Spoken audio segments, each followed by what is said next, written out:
pažymėjai konferencijos klasteriai naujos galimybės verslo dalyvių. Šios konferencijos iniciatoriai, organizatoriai daug jėgų ir energijos padėję, tai yra Klaipėdos universiteto ekonomistų klubas ir naujos kartos mokslo verslo klasteris. Šiandien esu paprašyta pamoderuoti šį renginį su Klaipėdos mokslo technologijų parko direktorė Roma Skubrienė. Jeigu jau manęs paprašė, tai aš ir norėčiau tą pareigą atlikti pageriau, todėl neleisiu jums miegoti, neleisiu jums būti abejingais ir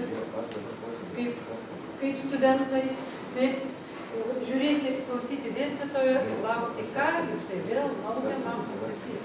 Tikėtis, kad nieko naujo šiandien išgirsiu, nes aš esu pats labai protingas, žinantis ir viską žinau ir nieko gero man nepasakys. Taip nebus. Todėl norėčiau iš jūsų išgirsti, ką jūs apie klasterius jau žinote. Ir ką jūs norite sužinoti, kas jums rūpi, kas jums kirba, kokie klausimai. Atsibuskime. Prašau. Drąsiau. Mes čia nesvarbu, kad tai yra universiteto ir mes čia sėdime ir tylim ir dabar pažiūrėsim, ką papasakos. Sakyt, ką žinau. Taip, trumpai sakyk, kas rūpi, kokie klausimai. Klausimas toks. Kai mes nagrinėjame turizmo klasę, taip, nėra, bet kai padarai tą visą žemėlapį, man įdomus yra, jeigu Tauragės regionuose ir jeigu, koks yra mokslo įstaigos tą Tauragės regioną, kuris yra. Taip, mokslo ir verslo subjektų bendradarbiavimo galimybės būtent turizmo sektoriuje, klasterizacijos procese. Labai gerai, prašau. Pranešėjų neklausiu, vėliau jie pasisakys, čia dabar klausimų bus, taip kad pranešimų metu galite jau iš karto sureaguoti. Va, labai gerai. Aktyviausios šiandien moteris po kovo 8-osios įkvėptos pozityvizmui. Norisi daugiau tos teorijos klasterio veikimo, norisi tada labai gerai. Pajautimo, tada apčiuopimo. Kas tas yra? Jo, kas kaip tai veikia, kaip tai galima apčiuopti, pajausti. Kas klasteris? Kas yra? Naujas kolchozas? Ar tai yra kažkas kito? Ar tai yra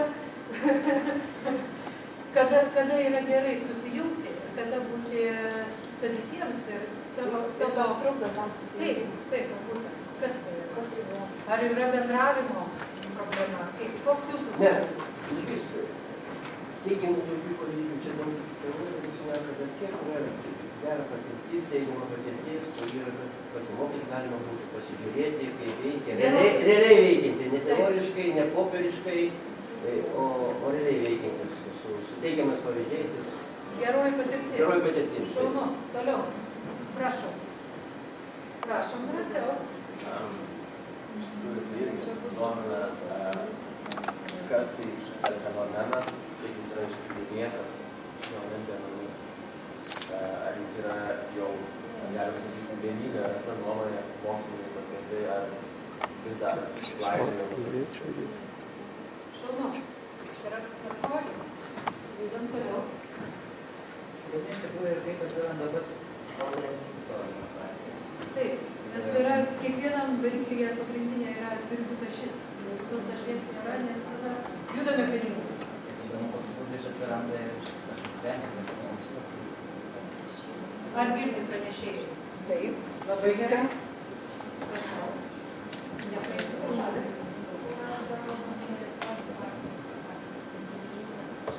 Lietuvos patirtis. Taip, kas nori skaitytojų, kaip tai veikia. Prašau. kaip pakeisti lietuvių tautų mentalitetą, kad jis sportinis klasteris yra gerai, todėl kad šiaip realiai daug kur veikia, o Lietuva labai sunkiai skiriasi savo kelią. Kodėl mes vis sakom naujos galimybės, kai vis tai pasaulyje jau taip sena. Kodėl mes visą laiką bijom, kad Jonas turėtų kažkaip užtebę vaikus. Šiuo atveju, tai tai pagrindinė mano nuomonė problema. Regiono dažnai geriau, gražiau dega. Tai, prašau. Kolega čia labai gerai pasakė, kad mes turime daug Lietuvoje įvairiausių tų žemėlapių, būtent tokių 2002 metų Kauno yra, reiškia, sukurti žemėlapiai, 2008 metais, reiškia, jie atnaujinti, kur tie veikiantys klasteriai yra realiai.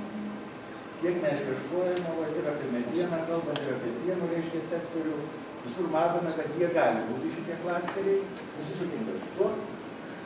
Kaip realiai reikia, reiškia, apie tą klasterį kalbėti, mes niekaip jo rasti negalime. Tai va čia mūsų įdomu, reiškia, kas būtent, reiškia, lemia.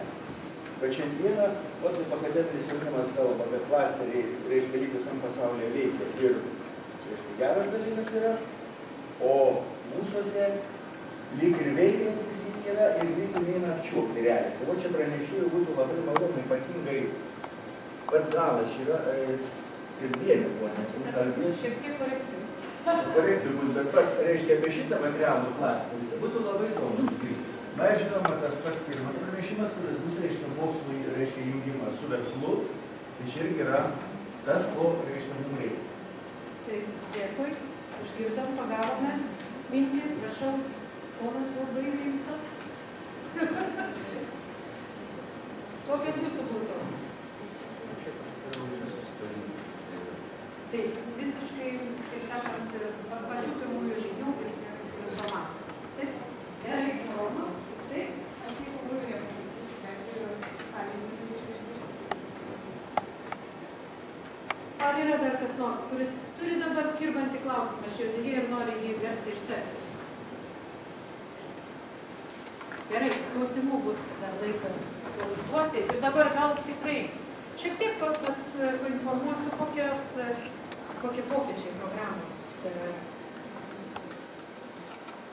Pirmasis pranešimas, klasterių kaip mokslo ir verslo bendradarbiavimo forma, kuriant inovacijas, be pakeitimų. Gabija Mikalauskienė, naujos kartos mokslo ir verslo klasterio prezidentė yra pasiruošusi tai pristatyti. Antrasis pranešimo tema ji bus, bet šiek tiek perkeliama į po kavos pertrauką, nes docentė Kilionienė negalėjo šiandien dalyvauti. Apgailestaujam. Toliau kitus pranešimus, pokyčius taip pat vėliau pranešiu. Dabar tai apie pirmosius du. Taigi kviečiame Gabiją Mikalauskienę.